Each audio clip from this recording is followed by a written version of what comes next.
Prithvi, when you say we can start. Hi guys, Yeah. so I welcome you for RVS Talkies, episode 9. We have with us architect Thirupurasundari. She's a good friend, and we know each other for 2-3 years now. We have worked together, and she's a history buff, and she knows all the way around all the historical places in Chennai. And she runs a social history group called Namavide. Huh. So she also hosts a social history group where they go on walks and explore the city of the old history of Chennai. And she's conducted a lot of events and written a lot of research papers on history, museums, and old buildings. And she also runs a architecture firm called Studio Conclave. And I give it over to Thirupurasundari to take it up, and I hope you have a good time today. Yes, thank you, Prithvi, for the introduction. Hi all. I think you're on today mute, or you're not audible. Now is it fine? No, not audible. Now is it fine? Can you hear me now? No, you're not. Yes. I don't think you're connected through. Ma'am, கேக்குது ma'am அவங்க பேசுறது. Ma'am, எனக்கும் Can't கேக்குது hear ma'am. you. No. Yeah. Can you hear? Who all can hear? Can you just give a thumbs up so that Okay. we'll know? Yeah. Yes. Okay. Thank you, Prithvi. Thank you for the introduction. I think it was not 2-3 years. We knew each other for more than 5 years. Oh yeah. And I think history was one nice connecting point for both of us to meet and talk.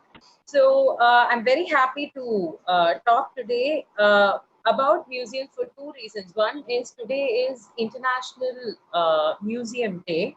We have so many different kinds of days celebrated for people, for places, for cities, for relationships, so many other things. But this particular year's Museum Day theme is inclusion and diversity. I think every 5 years, the theme or the crux of institutions and different organizations keep changing, right? Like for the past 10 years, sustainability has been the word. And then before that, there was a time when historic conservation, that was the thing.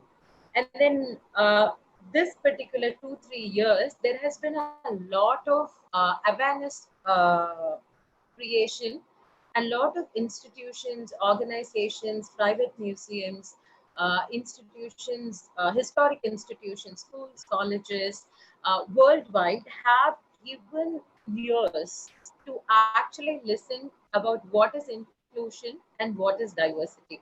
And specifically, right now, when we are in the time of a pandemic, and then the concentration is on life, and then on livelihoods and on people, there is this line where we have to see whether is heritage important, is history important when people are losing their lives. Is it the right time to talk about preserving monuments? Is it the right time to talk about preserving arts? Is it the right time to talk about preserving something in music? Is it the right time to talk about all that? What we forget is that all these different facets involve people, involve livelihood, right? So when we take heritage structures, people are involved in that too. When we talk about heritage, there are a lot of livelihood involved in that too. I think this is the right time to make a choice or to make a conscious decision on the different choices we make and how we can make them. So today our session is going to be specifically about museums and how museums or exhibition spaces, which generally has a lot of human presence, there will be a lot of touch surfaces. We are going to hear this word again and again today, touch surfaces. Even at home, if you see the lot of government heads abroad addressing the nation, they are using this word called touch surface. We can think, what is this touch surface? We touch a lot of objects at home. We touch our faces. We touch so many different things. So what does touch surface mean? So you can divide that into 3 things, okay? surfaces we touch constantly in one day, like more than 15 times in an hour, right? So that is one. Second one is some things we touch occasionally. And then third one, our surfaces we, for example, your water heater. You use the water heater switch every day to switch on and off. But do you actually touch the water heater unit every day? Maybe once in 15 days, once in 20 days to just clean it and all that. So any object, you take your water heater, you take your fridge, you take your gate, you take your gate locks, your keys, your phones, your hard disk, your glasses, so many different things are based on the touch surface. So the most vulnerable objects or spaces are the ones we tend to touch a lot of time. Door knobs, door handles, or the keys and all that. So why I wanted to give you this introduction before starting what we're going to talk about museum is that we're going to be using this word touch surfaces a lot of times. So let me share my screen. Is the screen seen? Yeah. Yeah, okay, super. So if we look at this, like I said, not just one profession, not just livelihood, lives matter, but with that, a lot of professions are also, which doesn't need an immediate, which we feel doesn't need an immediate attention. You can see a lot of professions represented here. Photography is here, movie industry is here, music is here, people who do event management, people who curate exhibitions, people who work on music concerts. If you take worldwide, lot of music concerts have been cancelled. Lot of dance shows has been cancelled. So many. There is also a concept where it was called zero events, where people didn't cancel their tickets. They just bought tickets for the cancelled events so that they can support the artist. That was one major thing which the community came together for the art and artists, which happened worldwide. So thinking about all this, are museums really important? If you look at this slide, the first thing which comes to your mind is it's a very boring slide, black and white and too many terms, some terms which we may know. This is like your exercise. So this is not just going to be a session which you finish and then go off. After you're not going to submit it, that no one is going to grade you. But after the session, try to answer I'll share this slide with you. Try to answer how each of these points can be addressed to. So if you look at this particular sheet, museums are important. Yes, we know museums are important. How can we work towards after the pandemic when people are really scared? So there will be this phobia for touching people. There will be this phobia for taking an object. You may actually realize at your home that how many times we are washing the vegetables, how many times we are trying to wash the things which we get. And then there is going to be this is going to be in a lot of our heads for a very, very long time. So there is, okay. So there needs to be this adaptation, which not only us, which the institutes also should take care. So you can either take any 3 point of it.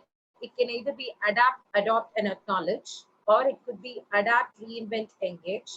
It could be either horizontal or vertical. However you take that as your theme for a museum, it depends on people, the people who are engaging with you, and then the objects which are the prime important in terms of a museum. And the third thing is, how is it going to happen altogether? So for this, I expect answers. What do you see in the screen? You can unmute yourself and answer, or you can just put it in a chat box. What do you see?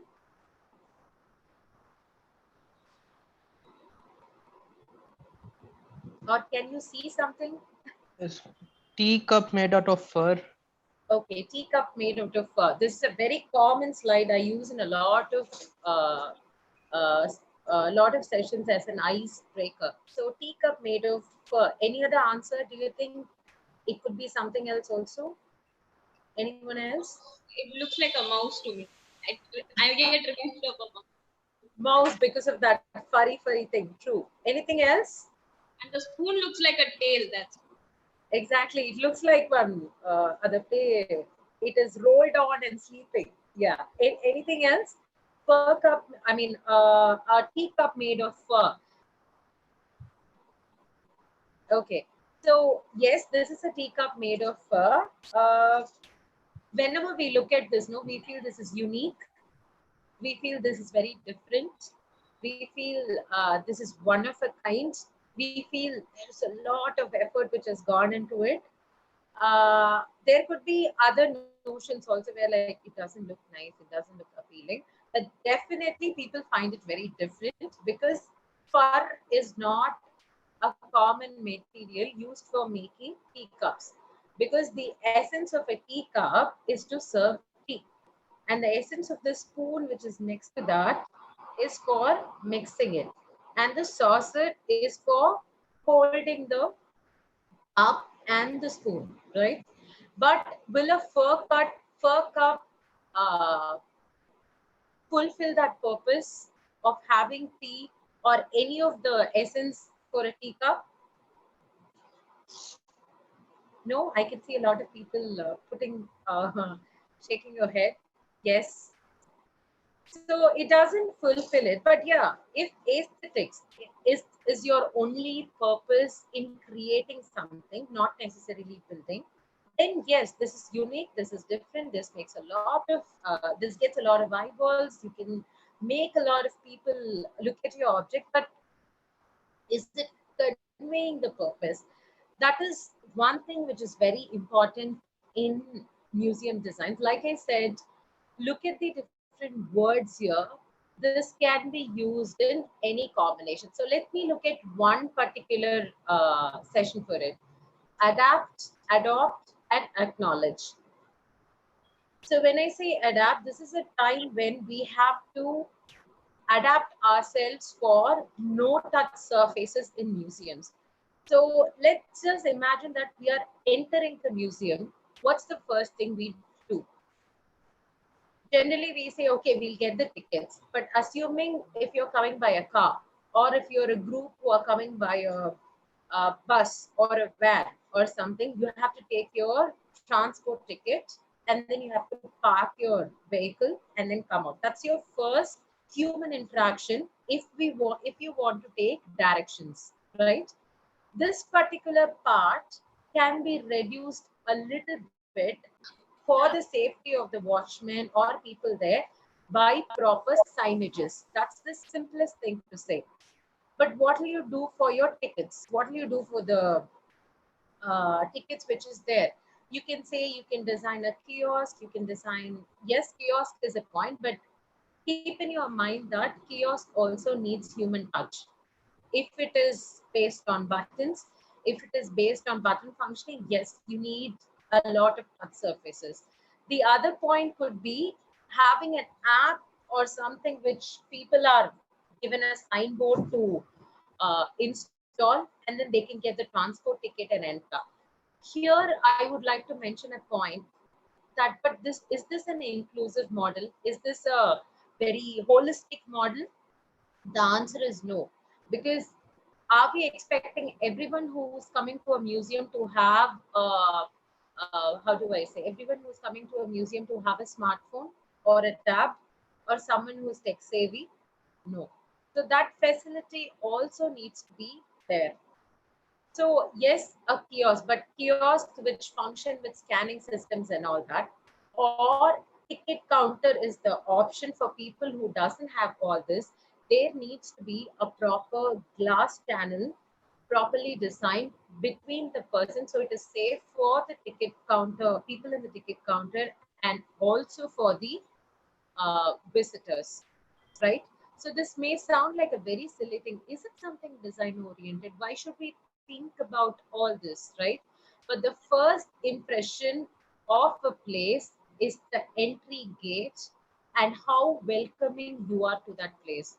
How, like in psychology, they say that, right? How do you remember a person? The first meet with the person is what you remember for a very, very long time. Good, bad, ugly, whatever it is. That's the same with visiting a public space as well. So the first step is adapting to the current situation where people are scared to come out of their home. So definitely it will take another 6 to 7 months for people to step out to come to a museum. And maybe so many months more for cinema theaters or malls or so many other spaces. But when there are museums, imagine there could be actually an exhibition about the pandemic in Madras, which could actually happen, right? The theme of the exhibition could be how Madras coped with the pandemic, and how do you actually make it comfortable for people to attend when there is so many things in their head. So adapting for current changes is important, but adapting is a very theoretical thing. How do you do that is actually adopting ideas, how it is done. So when we talk about this no touch, no points and all that, one group of people we always forget is what are the facilities we could give for people who are visually challenged, because for them the touch surface is very important, right? They have to touch and feel this. How are we going to address that in a public space? There is a writing which says that you can actually give specific days for them to visit. You can give, and then also sanitizing. How long are we going to sanitize the space? Is it every 6 hours? Is it going to be every 8 hours? So these are all the new services which are coming into place. If you go to a mall or a cinema theater, you can see, or in certain offices also, in the bathroom door you can see a bathroom cleaning schedule, right? I don't know if some of you have noted, nicely put in a plastic cover and stuck on the wall.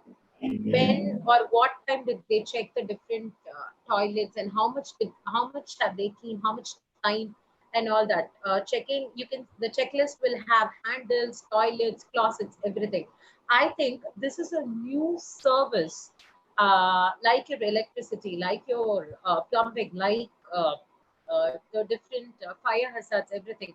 Sanitizing schedules, sanitizing equipment, sanitizing spaces, employment opportunities for people who are in this profession will increase. Like you have your what is the room called? The computer room, is it? Where you have all your services for computers in one room. I'm just not getting the name for it. So you have all your wires and all the attachments inside, right? So you will actually have a sanitized unit room. Control room, right? Yeah. For computers, yeah, control room, right? So you have control rooms. In the same way, you need to have service rooms for sanitization, especially for public infrastructure design. That could be your malls or theaters, or your museums or exhibition spaces and all that. It's far more tricky in terms of exhibition spaces because it is a temporary attached. It is either an exhibition could be a temporary exhibition in a permanent space, or a temporary space or an open space is created for an exhibition to happen. In either way, sanitation is required constantly. So this is going to be a major design challenge and also an opportunity for professionals to get and think about these things. In the same way, your glasses, like you have paints, different paints, right? Which are used in hospitals, which are used in cancer wards, which are used, uh, you have large ships, right? So the part of the ship which is below water needs to be painted in a certain kind of paint for it to not react to the water like it used to be. So we have to start thinking about different paints or textures. When we look at the other way, line plaster washes are actually having those properties. So we should experiment more on that. So adapting is a more theoretical point of view. Adopting is actually getting your ideas done. And the third part is acknowledge. When we talk about acknowledging, it's not just the person who designed it, it's not just the person who's going to work on it.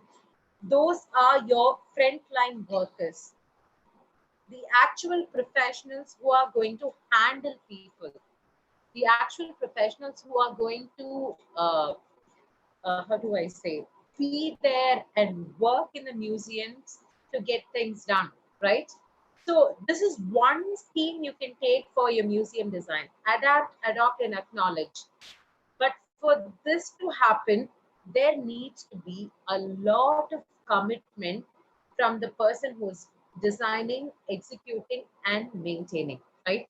So this is mostly very important when the museum is large scale and then there is a lot of crowds happening. But we can't just say museums are, there are only large scale museums. There are more than 300 plus museums all over Tamil Nadu which are known to people, but another 200 to 300 which most of them don't know. They are private museums, private collections, which people have put their heart and soul in it. So I think this is also the right time to look, create catalogs, create a registry, have a proper catalog of the different features available, so that people have multiple options of doing different things. So now we looked at one horizontal way. Let's look at one of the vertical: acknowledge, revive, and enable. So the first horizontal which we looked at was design based, but this acknowledge, revive, and enable is something more of a policy level or activity level. How do you make a 3-year-old or a 4-year-old child coming to the museum understand that you need to follow social index? You can see a lot of children use this word now, right? There is corona everywhere. People shouldn't touch each other. You can see it's very interesting to note how children are responding to this. Mainly children who are 6 year and below. If you see, few of them are treating corona like an animal. Few of them are treating it like it is some kind of a ghost which is completely haunted the humankind. But there is this other group of children who think they can actually fight corona by staying together. I think, how do you think the children got these different ideas? Isn't it how the parents reacted and that is how the children got it? And I think that is another thing we should acknowledge. We should understand what are the different group of people. So the last column, acknowledge, revive, and enable, is a scheme which has nothing to do with design, but so much to do with psychology and people. And then when I talk about revive, it is not reviving the exhibits or the museum format. It is about how will you revive interest of people? How will you make people come? How will you make a set of people come to? So this is not just with museums, also with a lot of heritage buildings, heritage walks, heritage trails. Some of them may be very interested to come, but how will they actually make the choice to come? There will, I mean, of course, definitely it will take another 6 months or 8 months to do so, but how is it going to happen? How will you revive interest? How are you going to gain the confidence of people to come to your museum? Again, signages play, they are the very small design element which is not taken care of, but signages play a major role, right?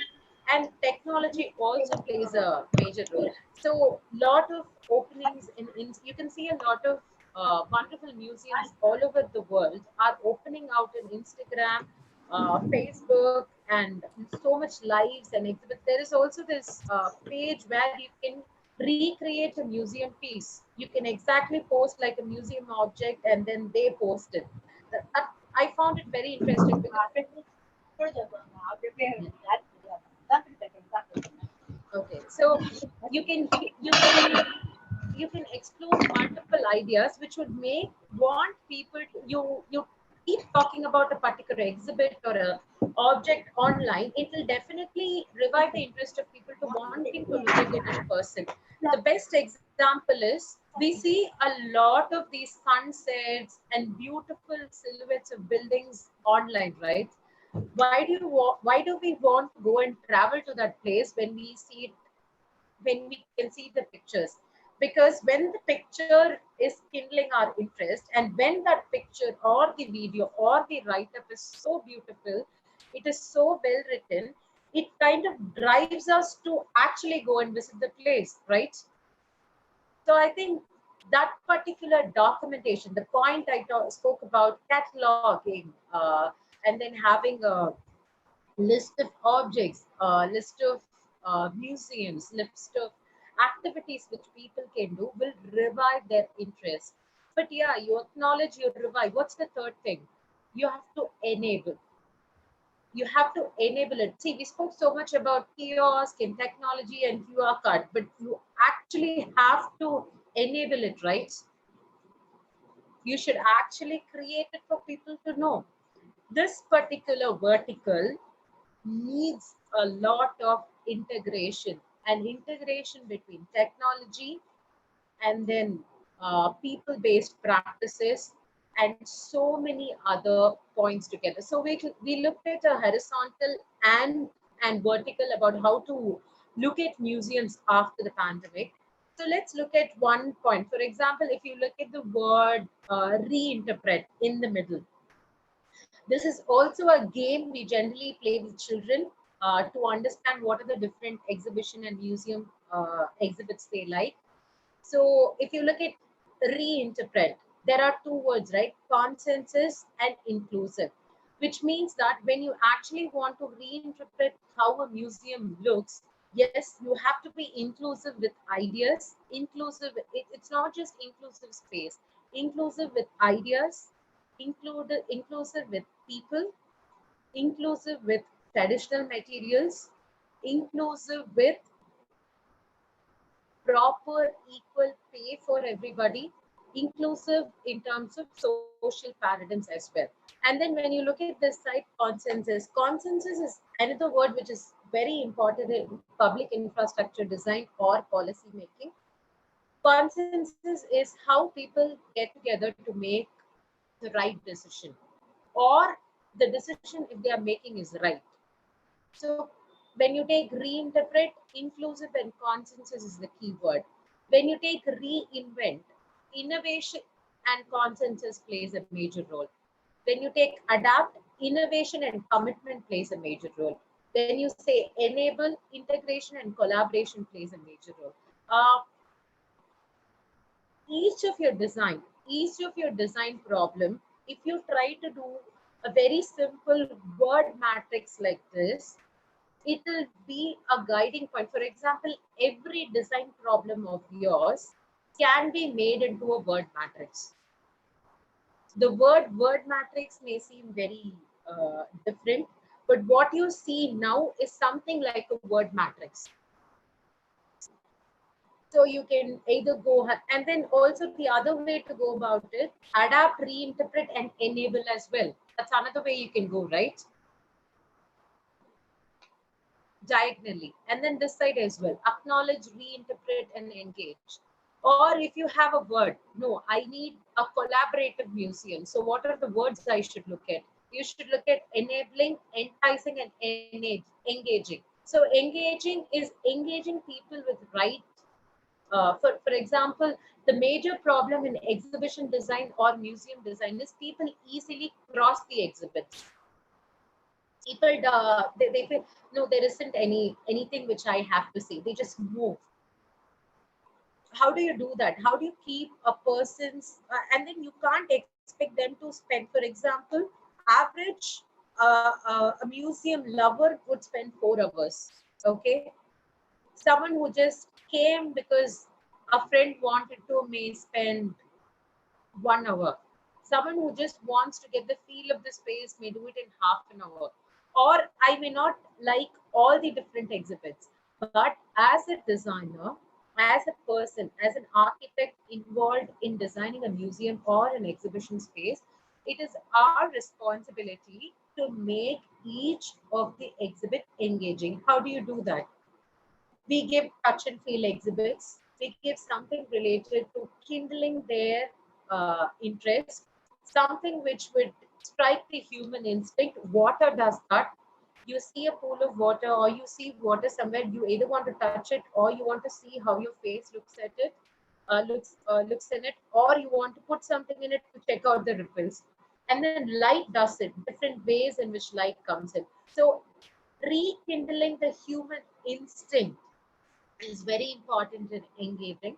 But again, after the pandemic, we can actually not use the word post-pandemic, because now you see a lot of reports coming in that we have to start adapting to live with the virus, right? So we're talking about how design is going to be after many years. How is it going to be? So in that point, a lot of things which we said, no, touch and feel exhibit can't be done, right? Then how are you going to engage your audience? How are you going to engage your audience with that? So in that, artificial intelligence plays a major role. And then your VR experiences plays a major role. Again, coming back to VR, as simple as your audiobooks can't be used because no two people can use the same headset. I'm talking about in a museum. You have to sanitize it every time. So what is the kind of VR are we looking at? Are we looking at simple? So in the next 3 or 4 years, we can see a lot of these VR technologies coming in simplified forms so that it can reach a lot of people. After all, design is something which is need-based. Any design came into picture for need. So this is a small matrix, not only for museum design, any design which you have, keep your make a small matrix like this. I started doing this as a student because sometimes for me words would be so complicated in a problem sheet that I would not feel like reading the problem sheet, and then it would be like, what am I going to do? But as humans, we always like to solve something. We always like to find out something. That's why we like puzzles, right? That's why every child loves hide and seek. We like to find. We like to have that little curiosity always there. So always do a word matrix like this for any of your design. So coming back to one of these slides, this was an assignment for the conservation class. The point was this happened, I think, a year back, 2 semesters back.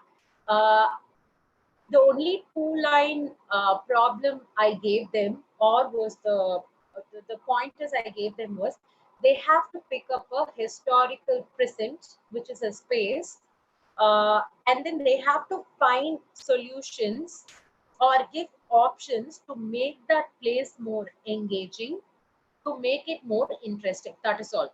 I didn't tell them any of these words, right? Any of this. But interestingly, we had 5 different options in the class. One of them chose the Madras University campus, one of them had the Chepak campus, one of them did the Madras Museum, one of them did Georgetown, one of them took the Central Station Prison. Each of them had different approaches. So due to the lack of time, although the 5 projects were really wonderful, I'm just going to talk about just one. They made a QR code for each of the session or each of the exhibits, so that it was not done consciously for keeping in mind this cut surface and all that. This was done a year back.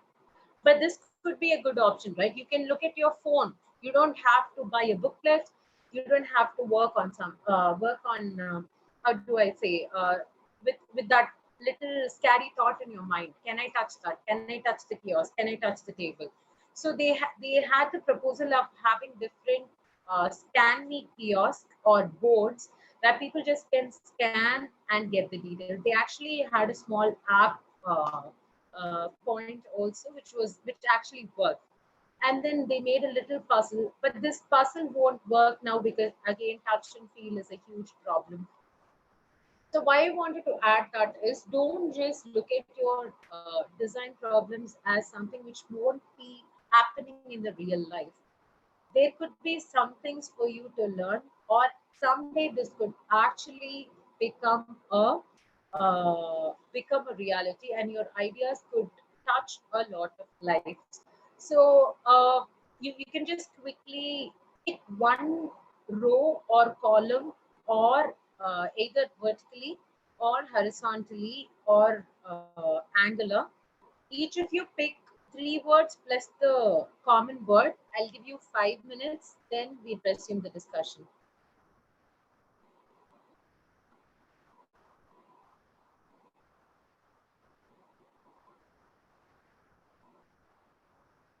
Yeah, the screen is visible, right?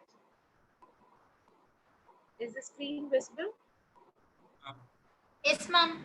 Yeah, Yeah, it's okay. full. Yes. Okay.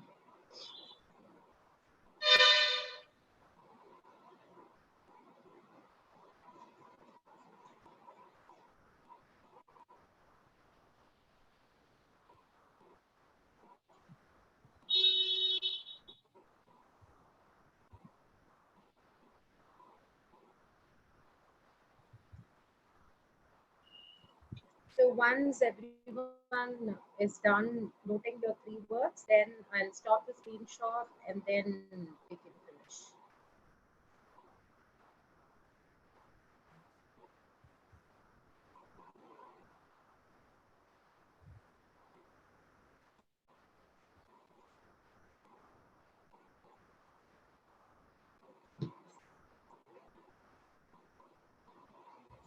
Done? We can shift? Yes? Yes. I'm just closing it.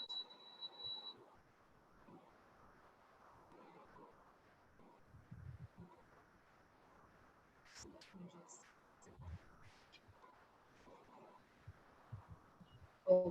Yes. Okay. So we looked at the different approaches.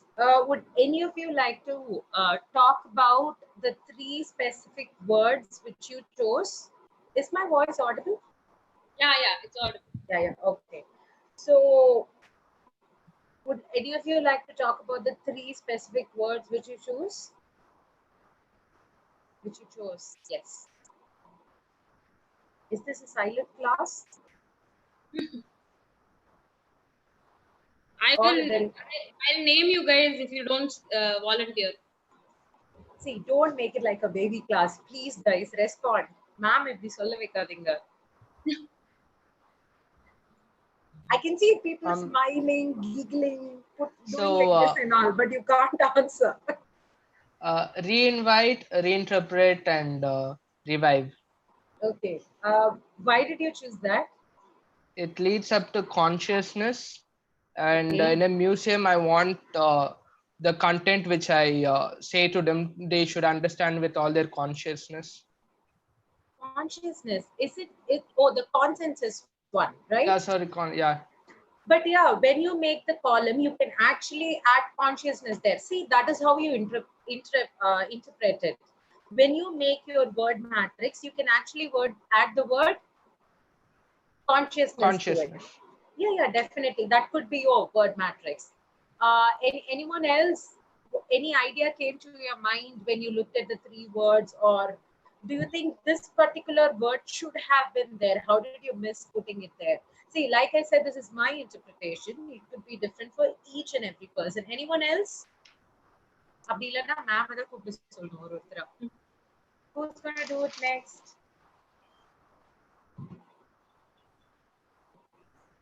I will for sure name you guys. You guys, it's better that you come on your own.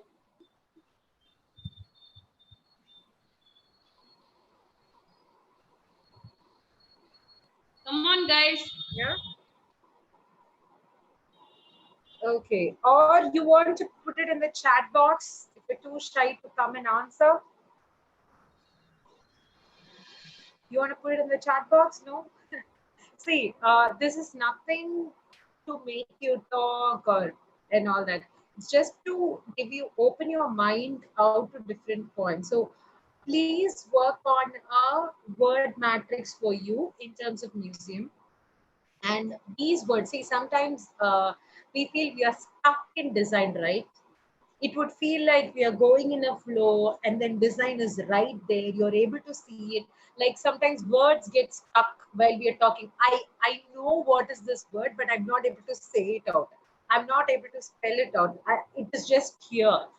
Like that, sometimes we get stuck with design, right? So these words will help you to understand uh, how you can go further.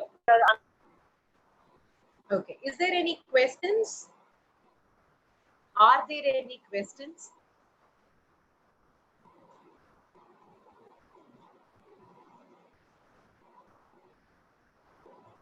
No, no questions. Very clear. Okay. Uh, I think there is a huge responsibility with designers, architects, product designers, because we have a huge responsibility in public infrastructure design. Okay. But when you look at India, public infrastructure design, especially service-based public infrastructure design, like your toilet units, like your changing units, I mean for drivers, we complain, right? We always say this particular car, the driver, it's stinking because the driver didn't take a bath, or I will complain it, I lessen my stars. But if we just go back and think, are we having proper changing rooms for them? Just imagine the different people who drive autos in your own street. How many of them will be ready to share your toilets? But do we have also for people who work as housemaids, right? I don't use the word maids, but just for the understanding, all those people who come and work at your place, there are a lot of houses where toilets are not shared. But do we have proper public infrastructure design? I think this COVID-19 has given us time to think over proper, sensible, and sensitive public infrastructure design.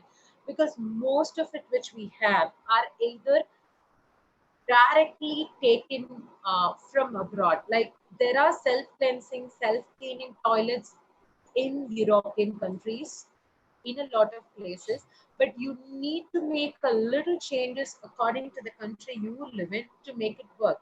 Because how many of you have used a public toilet? You can just put up your hands. Yeah, I can see few hands going up. Yes.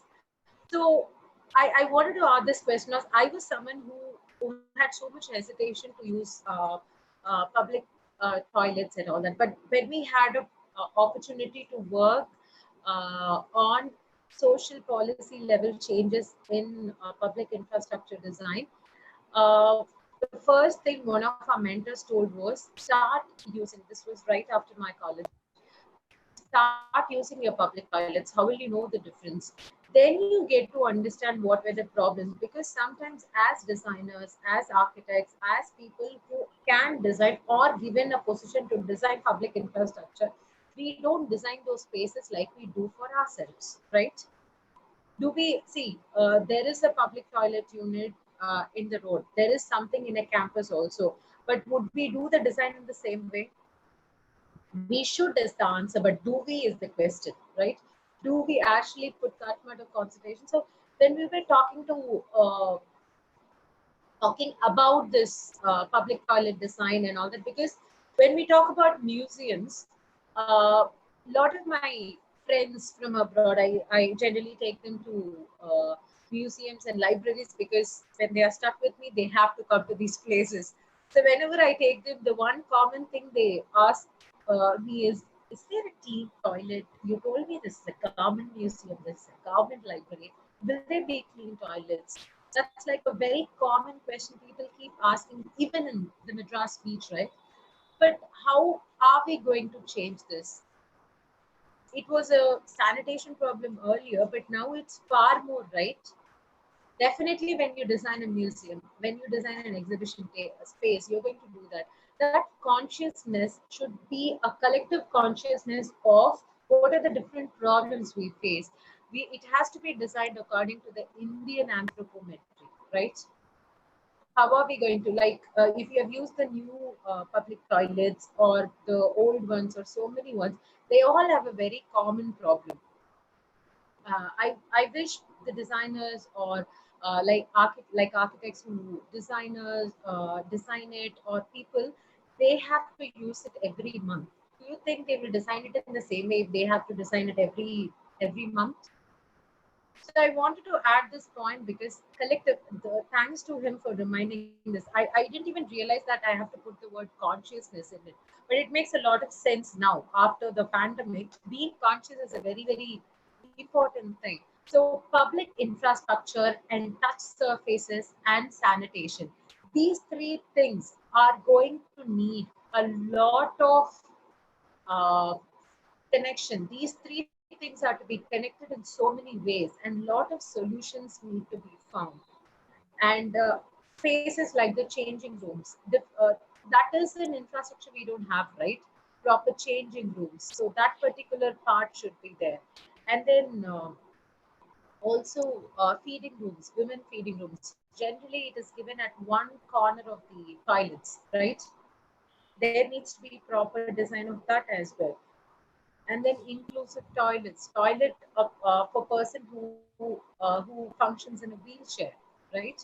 There needs to be a function for that, keeping in mind that the touch surface problem will be there for so many years. And then keeping in mind that we need a sanitation schedule, a sanitation unit, a group of people working on it. So all these things are there, but all this boils down to another one issue also, right? For this cleaning, for this sanitation, for these problems, we are again going to look at the different sector people who have been slogging and working for a long time, but have been made to walk a long way in the past 20 days. It's nothing to be how do I say, it's not a secret. Everyone knows that workers and people who are employed in different construction sites and different industries have been walking, the unorganized sector. So, right to pay, how are we going to do that as a policy level change? How do you make them also a part of the museum? There is a museum I visited in Reims in France, where we were given a tour by the sanitation worker of the particular museum. Because it works on schedule, right? So they have to take care of the cleaning at one time. So for the other 6 hours, she was actually giving us a tour. We requested her because she was the only person who knew English. So I think we don't look at them at that point, right? Workers are always segregated. So I think consensus of bringing different professions together, and this is the right time to make that collaborative efforts, like not segregating work, but designating work to different people and getting them work. And also another important thing is there is this word called employing and hiring, right? Generally, where do we use the word hiring? Hiring someone, or we use it for the cabs, right? I'm going to hire a cab, I'm going to hire a lorry, I'm going to hire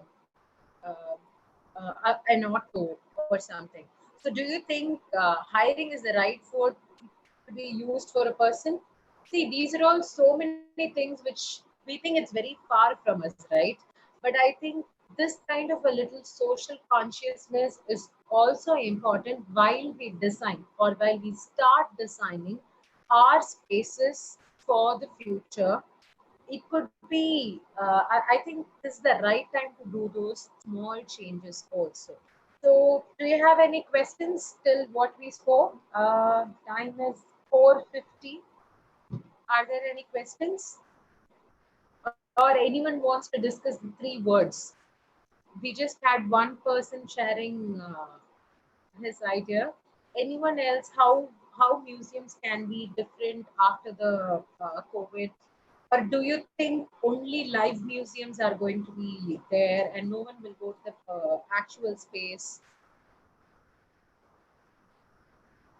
Any questions or reflections? No? At least someone can do this. No? Okay. guys, you can also ask questions based on your design project because you are doing a museum right now. So based on that also you can ask. It's not a hard and fast rule. If I can interject, yes.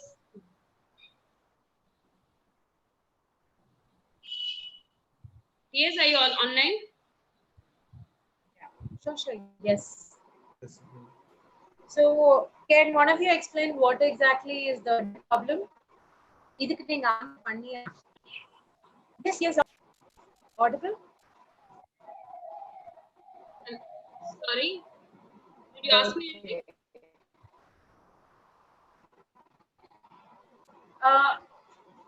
No, I'm asking if it was audible. Suddenly it got shut. Yeah. Hello? It's a bit Hello? break. Now it's okay. Okay. Yeah. Can one of you explain your design problem? It's not a tough question. You've been working on it. Quickly, in a minute, what is your design problem about museum? What were you told to design? Prithvi, you want to point at someone? Now you can do that. Dinesh, would you want to just brief out the design problem that you're working on?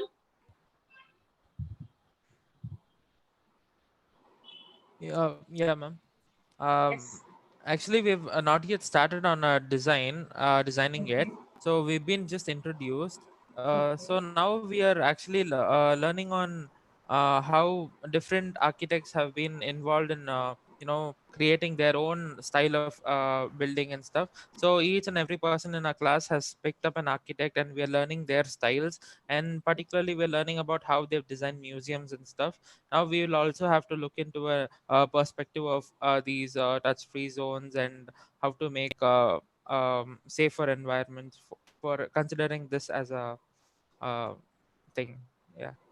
Okay. Where is So it going to be we've been located? just Where's the um site? Side. no, ma'am, we've not given any site, ma'am. We're Okay. just working on this idea now. So, any questions on that? Thank you. Thanks for the explanation. Prithvi, can I intervene in this? Yeah. Please, sir. That's our HOD, sir, Suresh, sir. Okay. Hi, sir. Hi, hello. How are you? Hi. Yes, sir. Good. See, what their ideology is like that. We have given they have taken a individual architect basically, and they come up with their philosophies and design principles and ideologies into it. So they'll be giving a kind of a 10 by 10 cube size. So in this, they need to come up with that architectural, that the architect which you have taken as a case study or whatever it is. So they need to come up with their principles and ideologies in the 10 by 10 cube. So that is their basic intention of the museum design for them.